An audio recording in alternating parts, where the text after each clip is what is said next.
Hello guys, welcome back to the channel of CSC Gurukul. My name is Zaman Moga. Today I will take your environment and ecology session.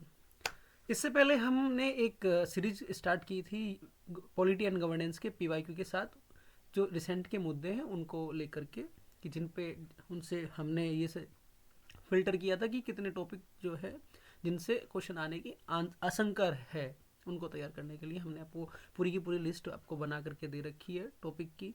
साथ साथ में हमने अपने Telegram पे उनसे related questions किस तरह से सेट किए जा सकते हैं, या किसकी पूरे साल में, पूरे 2 सालों में जो मुद्दे रहे हैं उनके आधार पे क्या क्या क्वेश्चन पूछे जा सकते हैं, वो हमने आपको अपने टेलीग्राम चैनल पे दिया भी है।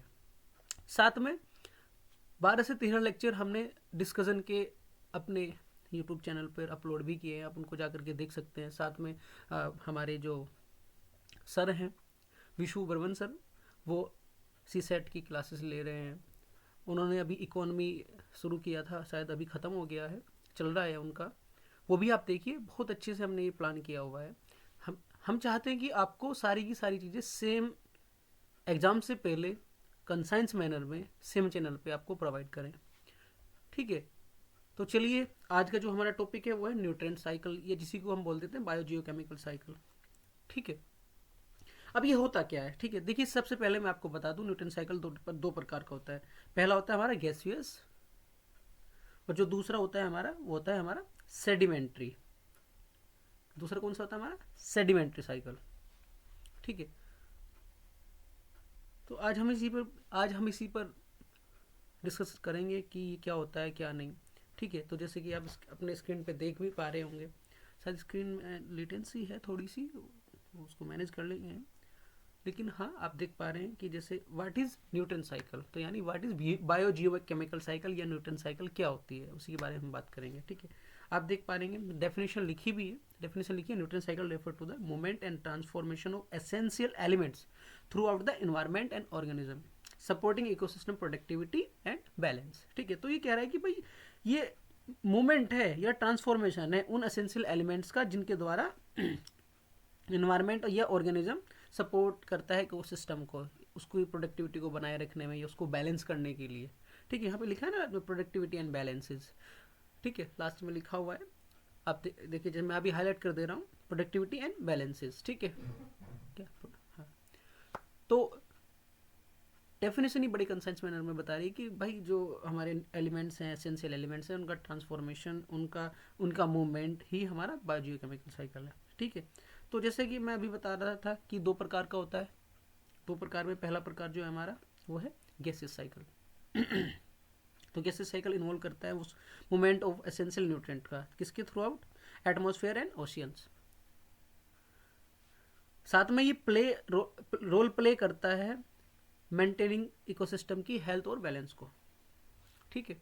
भाई जैसे हमने भी बात करा पिछले में कि भाई न्यूटन साइकिल का काम ही क्या है? प्रोडक्टिविटी को बना के रखेगा, जो हमारा इकोसिस्टम है उसके बैलेंस को बना के रखेगा, उसकी प्रोडक्टिविटी को बना के रखेगा, ठीक है।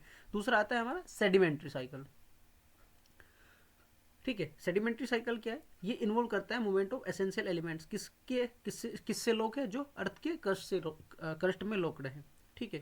वो कैसे रिलीज होते हैं? वेदरिंग के थ्रू या इरोजन के थ्रू इकोसिस्टम में, ठीक है। जैसे आपने देखा होगा कि रोक, ठीक है, रोक है, वेदर हुआ, वेदरिंग यानी उसको डिग्रेड हुआ, टूटा, उसकी मिट्टी बनी, मिट्टी बनने के बाद उसमें फास्फोरस, ठीक है, आपका क्या बोलते हैं, नाइट्रोजन, ये इस तरह के एलिमेंट्स बने, ठीक है। पढ़ेंगे हम carbon cycle, phosphorus cycle, nitrogen cycle, इनके बारे में पढ़ेंगे, आने वाला ही है, बस नेक्स्ट ही, शायद नेक्स्ट ही है। सबसे पहले हम बात करेंगे, देखो इस पर क्वेश्चन बहुत पूछा जाता है कई बार। सीधा क्वेश्चन, सीधी लाइन ऐड की थी कि गैसेस वर्सेस सेडिमेंट्री साइकिल क्या होती है, दोनों में डिफरेंस क्या है। या फिर आपको दे देगा कि जैसे कार्बन साइकिल दे दी, ये किसका पार्ट है? सेडिमेंट्री का है, ओ सॉरी गैसेस का है या सेडिमेंट्री का है, ठीक है। तो वही हम बात करेंगे। तो देखिए, जैसे यहाँ पे बता रहा है कि इसमें डिफरेंसेस क्या है। पहला डिफरेंसेस नहीं, जो यहाँ पे हाईलाइट, मैं अभी हाईलाइट कर रहा हूँ, वो है मेन रिजर्वायर कैरेक्टरिस्टिक्स। कैसे साइकिल मेनली यूटिलाइज करती है एटमॉस्फेयर और ओशंस को, एटमॉस्फेयर और ओशंस को। दूसरी बात, स्पीड ऑफ साइकिल डिफरेंस, दोनों में भाई सीधी सी बात है, स्पीड का तो डिफरेंस है ना। वेदर जो आपकी सेडिमेंट्री है वो तो उसको बहुत टाइम लग जाता है, लेकिन जो गैसियस है वो बहुत जल्दी क्विकली हो जाती है। देखो यहाँ पे लिखा भी है, rapidly ensuring quick adjustment, rapidly ensuring quick adjustment, ठीक है। साथ में एटमॉस्फेरिक परचेंस, फेस परचेंस, ये शायद ढक गया है, चलो मैंने ऊपर कर दिया, अभी दिखिएगा, थोड़ा सा लेटेंसी की वजह से ये थोड़ा लेट चल रहा है, उसके लिए मैं माफ़ी चाहता हूँ। देखो gases cycle have significant atmospheric component, ठीक है। तो यानी सीधी सी बात है, हाँ भाई, एटमॉस्फेयर जो एटमॉस्फेरिक कंटेंट है या जो भी कंपोनेंट्स है वो बहुत हाईली एक्टिव है गैसेस में, सेडिमेंट्री में उतना एक्टिव नहीं है, ठीक है। तो चलिए अब आगे की तरफ चलते हैं। आगे की तरफ में सबसे पहले जो हमारी आती है साइकिल वो आती है कार्बन साइकिल, ठीक है। कार्बन साइकिल से पिछले जो अगर मैं पीवाईक्यू को उठाऊं तो मैंने 2 से 3 क्वेश्चंस देखे हैं 4 सालों में, ठीक है। The carbon cycle, carbon cycle is essential for life as it illustrate how carbon moves through the atmosphere, ocean, living organism supporting all biological functions। तो कार्बन जो है ना बहुत एसेंशियल है बायोलॉजिकल फंक्शन के लिए, चाहे वो ऑर्गेनिज्म हो, चाहे वो एटमॉस्फेयर हो या ओशियंस हो, कोई भी लिविंग ऑर्गेनिज्म, सबके लिए कार्बन इज द मोस्ट। भाई सीधी सी बात है, कार्बन डाइऑक्साइड पौधे लेते हैं, हम छोड़ते हैं, ऑक्सीजन हम लेते हैं, वो छोड़ते हैं, ठीक है। तो ये भी हमारा एसेंशियल पार्ट है लाइफ का। उसके बाद आता है की प्रोसेस जो कार्बन साइकिल्स में देखे। पहला फोटोसिंथेसिस, देखो ये बड़ा कंसाइंस बना रखा है, शॉर्ट है, क्विक रिवीजन है ये इसलिए हमने डिजाइन किया, हम ये मान के चलते हैं कि आप लोगों ने अपना एक से ज़्यादा रिवीजन पहले कर चुके हैं आप लोग, ठीक है। तो इसलिए थोड़ा सा क्विक करके चलेंगे हम, क्योंकि 1-2 क्वेश्चन आता है। मैंने पहले लेक्चर में डिस्कस किया था कि इकोलॉजी इकोसिस्टम से हद से ज़्यादा 3 से 4 क्वेश्चन आ जाएंगे। सबसे ज़्यादा जो वेटेज लेके जाती है आपकी बायोडाइवर्सिटी लेके जाती है, जिस पे हम बहुत ज़्यादा गौर करेंगे, बहुत गौर से, बहुत कंसाइंस मैनर के साथ, बहुत अच्छे से उसको हम कवर करेंगे। डोंट वरी, आप उस चीज़ से बेफिक्र रहिएगा। वो हम आपको प्रोवाइड, साथ में हम आपको डॉक्यूमेंट प्रोवाइड करा रहे हैं। हमने डॉक्यूमेंट बहुत अच्छे से तैयार किया हुआ है, आपको उसकी एक बार भी रीडिंग आप कर लेंगे तो मैं ये आशा करता हूँ कि आपकी कम से कम क्वेश्चन आपके गलत होंगे। अब मैं ये तो नहीं कहूँगा कि अगर 17 क्वेश्चन आ रहे थे 17 में से 16 हमारे में से आएंगे, तो ऐसा नहीं है। अगर कोई इस तरह की बेवकूफ़ी या इस तरह के अपने दावे करता है तो वो सरासर बेवकूफ़ी है। तो मैं ये इस तरह का मैं कोई दावा नहीं करता, लेकिन हाँ मैं ये कहूँगा कि आपको नॉलेज में कमी नहीं होगी, उतना हम दे चुके हैं आपको। फोटोसिंथेसिस, प्लांट्स अभी मैंने बताया, प्लांट कन्वर्ट करते हैं कार्बन डाइऑक्साइड को ऑक्सीजन में, किसके using, glucose using sunlight energy, ठीक है। उसके बाद रेस्पिरेशन, भाई हम ऑक्सीजन लेते हैं, रिलीज करते हैं कार्बन डाइऑक्साइड। डिकम्पोजिशन रिटर्न करता है कार्बन को सॉइल में और एटमॉस्फेयर। उसके बाद ऑर्गेनिक मैटर ब्रेक डाउन करता है, हमने देखा भी। उसके बाद कंबशन की बात करें तो फॉसिल फ्यूल्स को हम बर्न करते हैं और रिलीज करते हैं कार्बन को एटमॉस्फेयर में CO2 के रूप में। उसके बाद कार्बन स्टोरेज की बात अगर हम करें, carbon can be stored in plant, soil, geological formation over time, ठीक है। तो कार्बन ही सेव होता है, ठीक है। तो ये कार्बन साइकिल थी, इसमें ज़्यादा कुछ नहीं है, बस इतना ही हमने बता दिया, ठीक है। उसके बाद आती है आपकी नाइट्रोजन साइकिल। आपकी स्क्रीन पे देखिए, पहले आप इसका मॉडल देख लीजिए, एनोटो एंटो नाइट, ठीक है। नाइट्रोस्फेरिक nitrogen vital for life formation DNA and proteins in organism. सीधी बात है, नाइट्रोजन हमारे DNA या प्रोटीन्स किसी भी ऑर्गेनिज्म में, ठीक है, उसके लिए ज़रूरी होती है बनाने के लिए, प्रोटीन्स या DNA बनाने के लिए, ठीक है। यहाँ पे लिखा भी है, nitrogen serve as crucial building blocks for organic molecules, building block की तरह काम करता है। Being essential for the formation of DNA RNA proteins in living organism.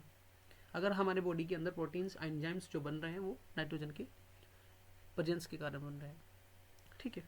Next, nitrogen, जैसा भी हमने कार्बन की प्रोसेस पढ़े हैं वैसे हम पढ़ेंगे अब नाइट्रोजन के। पहला नाइट्रोजन फिक्सेशन, नाइट्रोजन फिक्सेशन से क्वेश्चन आता है, ये आपका क्लाइमेट में भी पूछेगा वो, क्योंकि हमने सेग्रीगेट किया हुआ है ना। पहला पार्ट हमने इकोसिस्टम एंड इकोलॉजी को दिया, दूसरा बायोडाइवर्सिटी को दिया, तीसरा हमने दिया आपके क्लाइमेट चेंज को, क्लाइमेट चेंज या डिग्रेडेशन को हमने नाम दिया था, ठीक है। उसी हिसाब से हम इसको पढ़ाएंगे, तो हम इसको वहाँ भी पढ़ेंगे नाइट्रोजन कार्बन डाइऑक्साइड, ठीक है, क्योंकि हम कार्बन सिंक पढ़ेंगे, ठीक है। कार्बन ट्रेडिंग पढ़ेंगे तो वहाँ भी पढ़ेंगे, डोंट वरी, लेकिन कोशिश करें यहाँ पे सबसे ज़्यादा हम इसको कवर करते चलें। Nitrogen fixation gas, nitrogen gas is convert to ammonia by bacteria और लाइटनिंग, ठीक है। हाँ भाई, सीधी सी बात है, अमोनिया में कन्वर्ट होता है। दूसरा nitrification, ammonia is transformed into nitrous by soil bacteria, soil के जो बैक्टीरिया है वो नाइट्रोजन को, अमोनिया को तोड़ करके ठीक है, नाइट्रेट में बदलते हैं। Assimilation, plant absorb nitrate from the soil build proteins. भाई जब अभी हमने क्या कहा, सॉइल का जो बैक्टीरिया है अमोनिया को तोड़ के नाइट्रेट्स में बनाएंगे, अब नाइट्रेट्स जो है वो पौधा लेगा, उससे एंजाइम्स बनाएगा या प्रोटीन्स बनाएगा अपने, ठीक है। अमोनियाफिकेशन, अभी हमने बात करें डिकम्पोजन, कन्वर्ट करते हैं नाइट्रोजन को अमोनिया में वापस से। उसके बाद डीनाइट्रिफिकेशन, बैक्टीरिया कन्वर्ट कर देते हैं फिर से नाइट्रेट में, नाइट्रोजन गैस में, फिर वो अपनी एक साइकिल बना के चलता है इस तरह से, ठीक है। समझ में आया होगा आपको, बहुत मतलब इतना ज़्यादा, इतना मुझे तो नहीं लगता कि ये इतना ज़्यादा कॉम्प्लिकेटेड है, ठीक है। तीसरी हमारी जो है वो है वाटर या हाइड्रोलॉजिकल साइकिल, नहीं चल रहा है क्या, चल रहा है। तीसरी जो है हमारी वो है वाटर या हाइड्रोलॉजिकल साइकिल, कंटिन्यूस मूवमेंट है क्योंकि वाटर का ऊपर नीचे सरफेस, अर्थ के सरफेस पर, ठीक है। तो यहाँ पे देखिए, अभी मैं इसको जूम करके आपको दिखा रहा हूँ। The water cycle is a vital process involving the continuous movement of water, supporting all form of life and maintaining ecosystem balance. जल कल आज जरूरी है, ये कहावतें हैं ना कि जल संचय कीजिए आने वाले फ्यूचर के लिए, आने वाले लोगों के लिए, तो वो यही है भाई, किसी भी प्रोसेस को कंप्लीट करने के लिए जल की जरूरत पड़ती है, ठीक है। अब इसकी की प्रोसेस क्या है, ये जो की प्रोसेस है ना जिनकी हम बात कर रहे हैं, की प्रोसेस को हम यहाँ पे डिस्कस कर रहे हैं, वो की प्रोसेस एक साइकिल है, ऐसे ऐसे ऐसे ऐसे ऐसे, ठीक है, एक साइकिल है। Evaporation, water transform liquid to vapour raising into the atmosphere, भाई गर्म हुआ, भाप बना, भाप बन करके एटमॉस्फेयर में गया। उसके बाद ट्रांसपिरेशन, प्लांट रिलीज करते हैं वाटर वेपर को into air through their leaves, हाँ सही बात है, वाटर वेपर पत्तों पे बैठ जाते हैं, सुबह देखते हैं ओस के रूप में, ठीक है। Condensation, water vapour cools and change back into the liquid droplets in clouds. precipitation, water fall back to the earth from rain और स्नो। precipitation का मतलब यही है, स्नो के रूप में या बारिश के रूप में, जो भाप बन करके ऊपर बैठ गया था अब वो नीचे गिरेगा, ठीक है। उसके बाद आता है infiltration, water seeps into the ground replacing ground supply. हाँ, ग्राउंड चार्ज होगा, वाटर रिचार्ज होता है ना उसको, ग्राउंड वाटर रिचार्ज, पानी बरसा का गिरा, अब ठीक है। अभी मैं इसका बताऊंगा थोड़ा सा, अभी इस पर बात करेंगे हम। जो कच्ची मिट्टी है, कच्ची मिट्टी इसको वापर पोरस करेगी, पोरस करके नीचे ग्राउंड रिचार्ज हो जाएगा।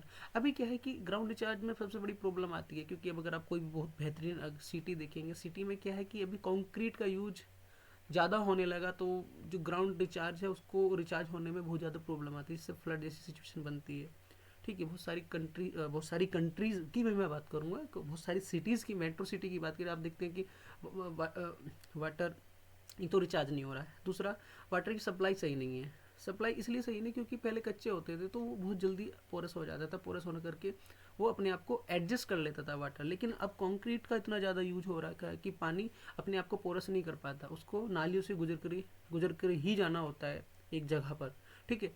पहले क्या होता था कि वो जहाँ गिरा वहीं पे पोरस हो गया, पोरस होने के बाद ग्राउंड रिचार्ज हो गया, ठीक है। तो ये भी एक हम डेवलपमेंट, ठीक है, डेवलपमेंट अच्छी बात है, लेकिन डेवलपमेंट ने हमें जितना सुविधाएं दी हैं उतनी असुविधा भी देता है। वो कहते हैं ना कि कोई भी डिस्कवरी है वो दो धारी तलवार होती है, वो जितना हमारे लिए कारगर है उतनी हमारे लिए नाकारगर भी है, उतनी हमारे लिए परेशानियां भी खड़ी कर देती है, ठीक है। उसके बाद बात करते हैं रन ऑफ की, water flow over land surface returning to river and ocean. हाँ भाई, जो रिचार्ज होने से बच गया अब वो सीधा जाएगा रिवर्स में, ठीक है। उसके बाद समरी एंड रिफ्लेक्शन, देखो तीनों की बात करी, न्यूट्रिएंट साइकिल का ओवरव्यू हमने दिया, गैसीय साइकिल, सेडिमेंट्री साइकिल क्या होती है, कार्बन साइकिल, नाइट्रोजन साइकिल की हमने बात करी, हाइड्रोजनोलॉजिकल साइकिल की हमने बात करी, ठीक है। उसके बाद कोई क्वेश्चंस आपका बचा हो तो ये लेक्चर आज का मैंने छोटा सा इसीलिए बनाया था, तो आशा करता हूँ कि आपको तीनों चीज़ बहुत बेहतरीन अच्छे तरीके से समझ में आ गई होंगी, ठीक है। आपका कोई क्वेश्चन है तो आप प्लीज़ क्वारी डाल दीजिए। क्वारी, आपका ईमेल, मोबाइल नंबर, सब चीज़ें आपके सामने है। तो मैं अब विदाई लेना चाहूँगा। Thank you and very much.